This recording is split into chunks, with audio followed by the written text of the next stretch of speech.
Hey everyone, this is Mel from Cardstock Concoctions. Welcome back to another video.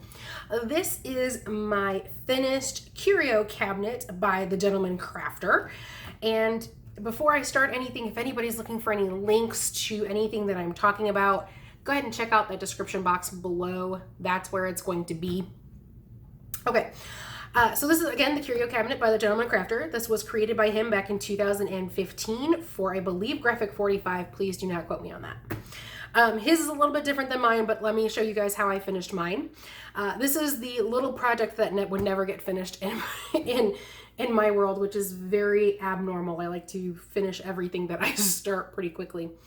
But because it doesn't all fit in camera range, I'm actually going to do this in pieces for us. So I'm going to bring it down so that I can show you guys the top piece here.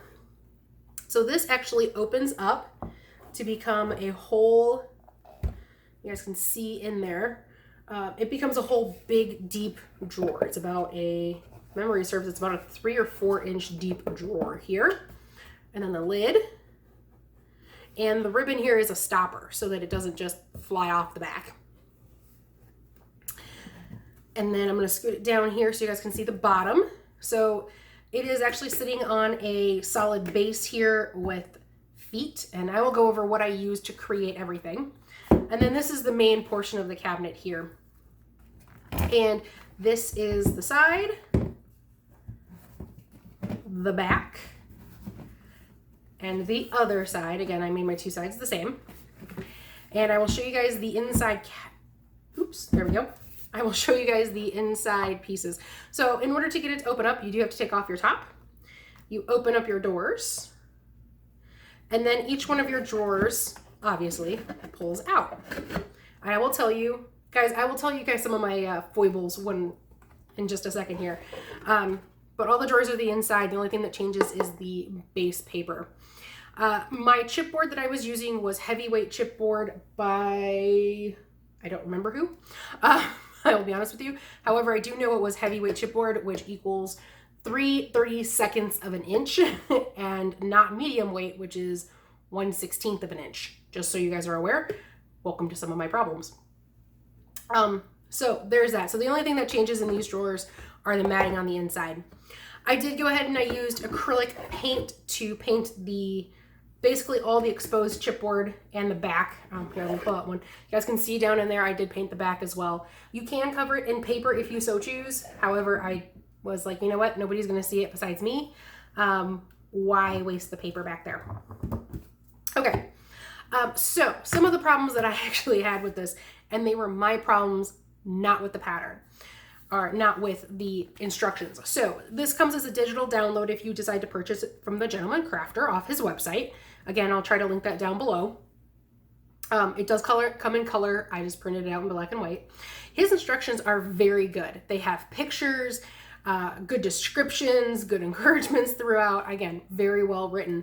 However, a few things I needed to pay attention to that I did not know in the beginning. So let me kind of actually walk you guys through that. So this is when I first started using different chipboards to create different projects like this. And the first thing I realized is there is a difference, a big difference between medium weight chipboard and heavyweight chipboard. And that difference is 1/32 of an inch. Okay. Also, when I was doing this, I actually have broken 3 paper trimmers trying to create this project. In all fairness, I did not start out with the right paper trimmers. Most of this was actually done with a ruler and an X-Acto knife. You know, again, good construction comes from accurate cutting. And when you have to cut so many pieces of exactly the same size, things got a little bit off, and that was my fault. So not everything is 100%, and that it will bug me, trust me. But not enough to make me go back and rebuild it all. So there is that. So make sure you guys are using the right weight chipboard. I did not. So I had to make some modifications as I went. So one of the first modifications that I wound up making as I went through, let me put this drawer back in here, is this door, these two doors here. They're supposed to be 2 thicknesses deep. So they're supposed to have one piece, the acetate, and then another piece. I only wound up using one. thickness of chipboard in there. And the reason that is because I was getting my chipboard again would add 1/8 of an inch, which would not allow my top to close appropriately. So I wanted to prevent that from happening. So I went ahead with one piece of chipboard that I painted.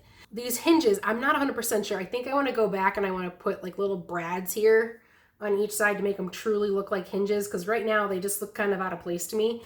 I don't know if I'll actually do that or not, but there you go. Okay, so let me get into what I actually used to create this really cool cabinet. Again, it's extremely sturdy. I mean, I can basically drop this thing and it's not going to bust. Please don't drop yours. But I highly recommend it. It's a really great tutorial that he created. And I really like that top piece right there. He gave a lot of really cool, fun things to try to make some of these decorative edges and sides. And he gave you workarounds if you didn't have them. So I thought that was really great of him. So let me set this aside here real quick. And it's kind of large, so it's kind of hard to sit everything on my desk here at the moment. Okay, so what did I use besides the tutorial? So the first thing you're going to want to get is the tutorial from him to create it. Then I used the Off to the Races 12x12 paper pad. So it is the Graphic 45 collection. So this I bought when I first got it. I purchased this all as an I Want It All bundle by Fotobella. Again, I'll link Fotobella in the description box below.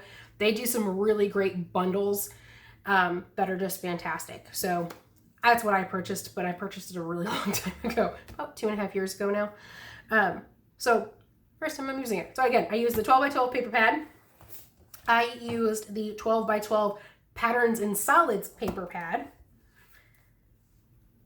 I used a sheet or two out of the 8x8 paper pad. So the Off to the Races paper pad, so the designer paper pad. And then also I used a sheet or two out of the 6x6 Patterns and Solids paper pad. Patterns and Solids typically were the inside of the drawers, as well as like the lid and the inside of the top drawer. That came out of here. The 12x12 paper pad, I believe, did the top piece, the very top of my cabinet, because I wanted to get as much of those little tickets as I possibly could. And then the Patterns and the Solids, these two here did the rest of it. Now, are you going to use the whole paper pad? By all means, no. I think I wound up using, if you count everything that I cut into, I would say about 6 or 7 pieces of paper, designer series paper, between all the different pads.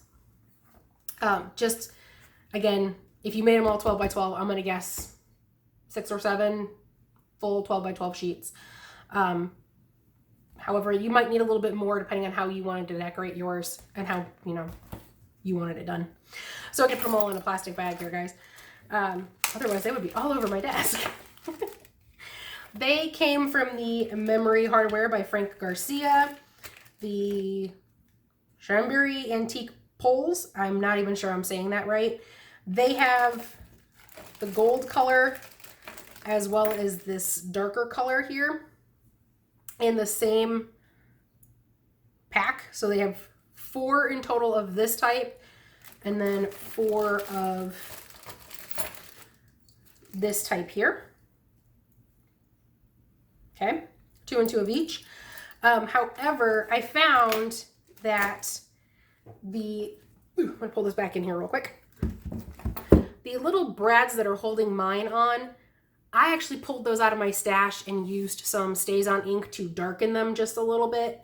And the reason why is they only gave you brads the same color as this. And they look really great with that piece of hardware, but they don't look so great with this piece of hardware, because if you take the dark against it, it just turns out to be too dark. Oops. See if I can get it to stay. You guys can see that color difference. They just didn't quite work for me.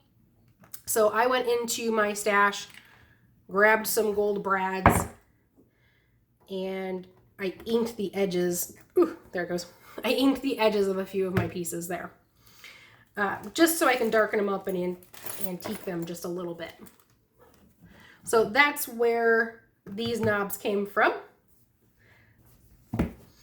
Okay, so for this doorknob here, it actually came from, again, the Prima Frank Garcia doorknobs. Just so you guys know, I do not know where the rest of those went. They were around here somewhere, but who knows. The drawer pulls.